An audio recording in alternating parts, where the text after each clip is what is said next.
In the frozen desert, where the wind never truly stopped screaming and the horizon dissolved into endless white, the expedition first noticed something wrong beneath the ice.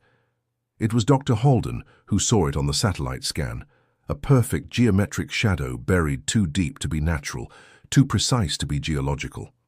The shape did not belong to any recorded facility, yet it pulsed faintly, with irregular readings that resembled biological rhythm. Against protocol warnings and the growing storm, Halden ordered a manual excavation, convinced they had stumbled upon a lost Cold-era research station.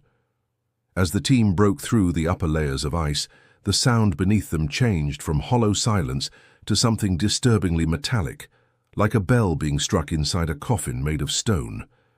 When the final layer shattered, a black structure emerged, its surface engraved with overlapping symbols that resembled both botanical diagrams and human anatomy. The desert wind suddenly stopped, as if the world itself had paused to observe what they had uncovered. No one spoke as the entrance revealed itself, a narrow descent into darkness that felt deeper than physics should allow. The air rising from it carried the scent of iron and wet soil, a smell that belonged neither to life nor decay, but something between the two.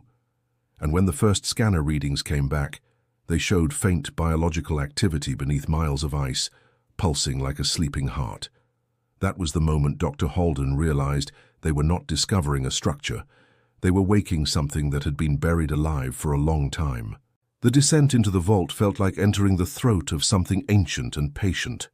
The spiral corridor twisted downward, carved from black stone that retained an unnatural warmth despite the freezing world above. The deeper they went, the more their equipment began to fail in small, unsettling ways. First communication, then navigation, then even the reliability of their own senses.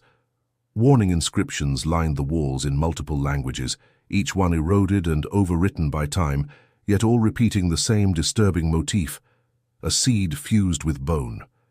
The team tried to rationalize it as symbolic language, but their voices grew quieter with every step, as if the corridor was absorbing sound.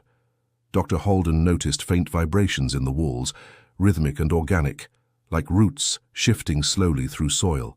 The air grew heavier, saturated with a dampness that clung to skin and lungs. When they finally reached the first threshold chamber, the vault opened into a vast underground expanse filled with rows of glass containers embedded into metallic frameworks. Inside each container lay dark soil, unnaturally rich and constantly shifting, as though something beneath the surface refused to remain still. Labels marked each chamber with numbers and human names instead of crops, and that detail alone silenced the team completely.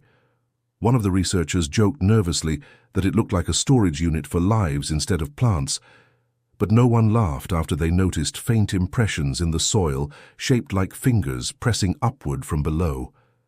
The vault was no longer an abandoned facility. It was a system still thinking, still waiting. As they moved deeper into the chamber grid, the sense of being watched intensified without any visible observer. The glass containers began to show minute changes whenever no one was directly looking at them, as if the soil inside was responding to attention itself. Dr. Halden documented everything, though his handwriting grew increasingly unstable as the environment pressed against his perception. Then came the first accident. A researcher's glove tore against a fractured container edge, and a drop of blood fell unnoticed into the soil below. The reaction was immediate and violent. The soil convulsed as if struck by an electric current, and within seconds, thin roots erupted upward, snapping through glass with bone-like rigidity. The structures they formed were not random. They resembled fragments of skeletal anatomy, twisted and incomplete, yet disturbingly familiar. The injured man stumbled backward, but the soil had already begun to respond to him directly, pulsing beneath his feet like a feeding organism. His strength drained rapidly, far faster than blood loss could explain, as if something beneath the soil was rewriting the speed at which his body could remain alive. The vault lights flickered in sync with the growth, dimming and brightening like a responding nervous system.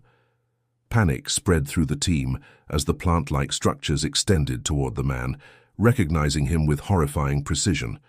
By the time they attempted containment, the chamber had already transformed into something unrecognizable, where biology and architecture merged into one living system. The vault had learned its first lesson.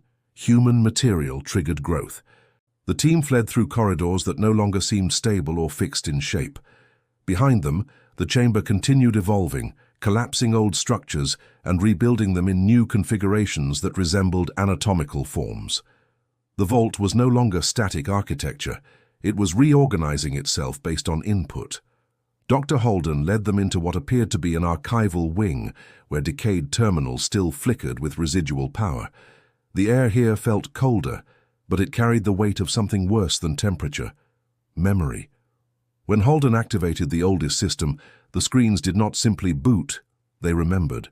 Fragmented recordings appeared, showing earlier scientists working inside the same facility decades ago, their faces increasingly hollow as time progressed. The logs described early successes in agricultural acceleration using organic human biomass, a term that sounded clinical until paired with the visuals of living tissue being integrated into soil samples. At first, they believed they had solved food scarcity forever. But then came the anomalies. Plants began reacting to emotion, movement, and even fear, growing faster when distress was present. One scientist in the footage reported that the soil was learning behavior patterns, and moments later, the recording cut off as something moved behind him. Later, logs showed containment failures across lower vault levels, where roots formed structures resembling eyes, mouths, and grasping hands within the earth itself. The archive began deleting its own history as Halden watched, erasing records in real time as if trying to protect itself from being understood. The final recovered log was a voice recording from the original project lead, begging for evacuation, insisting that death no longer applied inside the vault. The message ended in static, layered with whispering voices that did not belong to any human speaker present. At that moment, Halden understood the vault was not abandoned. It had simply outlived its original operators. The deeper systems of the vault activated in response to their presence in the archive.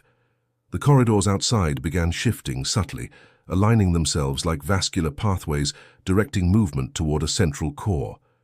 The walls pulsed faintly, and condensation formed in unnatural patterns that resembled partial human faces before dissolving again. The air grew thick with layered whispers that no longer came from a single direction, but from the environment itself. It was as if the vault had developed distributed awareness across every surface. Emergency lighting activated in intermittent red pulses, casting the team into alternating visibility and darkness. During the lit intervals, they saw movement in the soil-filled corridors beyond the glass partitions, shifting silhouettes forming and dissolving without stable shape. During the dark intervals, they heard them closer. The system began tracking their presence with precision, dimming light selectively around individuals, as if isolating biological signatures. One researcher suggested the horrifying possibility that the vault was not just observing them, but mapping them as templates.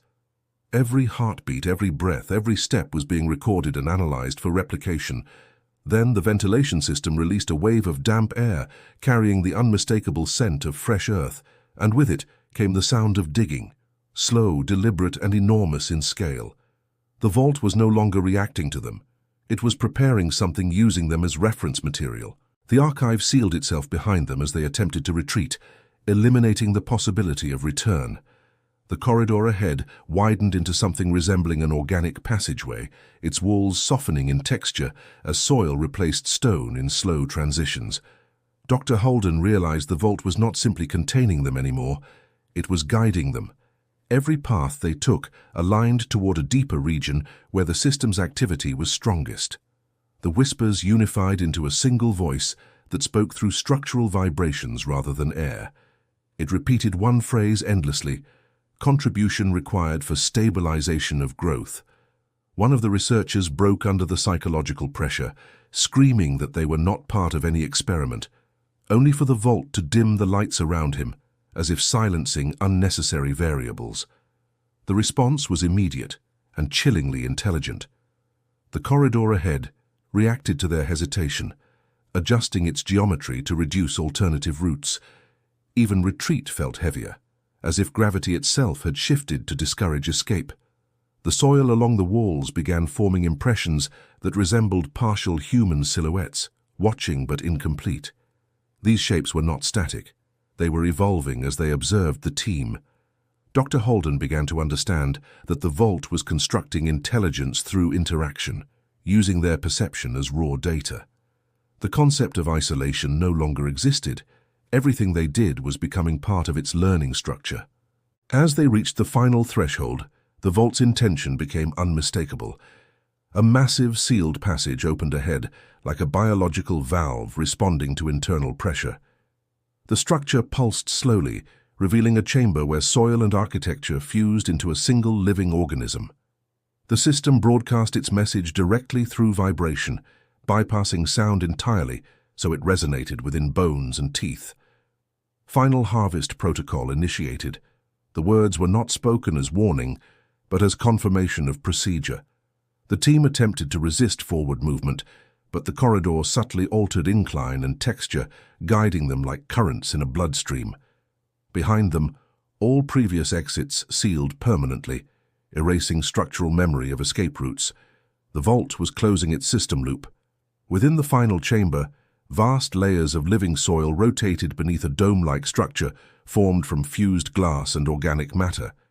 Within it, human-shaped forms drifted slowly, not as corpses but as integrated components of the system, aware and distributed. Dr. Halden recognized them, not individuals, but remnants of earlier teams preserved as functional memory. The soil was not growing plants anymore. It was growing continuity. The system spoke once more, not as command, but as realization. You were never visitors, you were the next soil. And as the chamber sealed behind them, the distinction between observer and material collapsed entirely, leaving only the vault continuing its endless, patient expansion into something that had learned to call itself alive.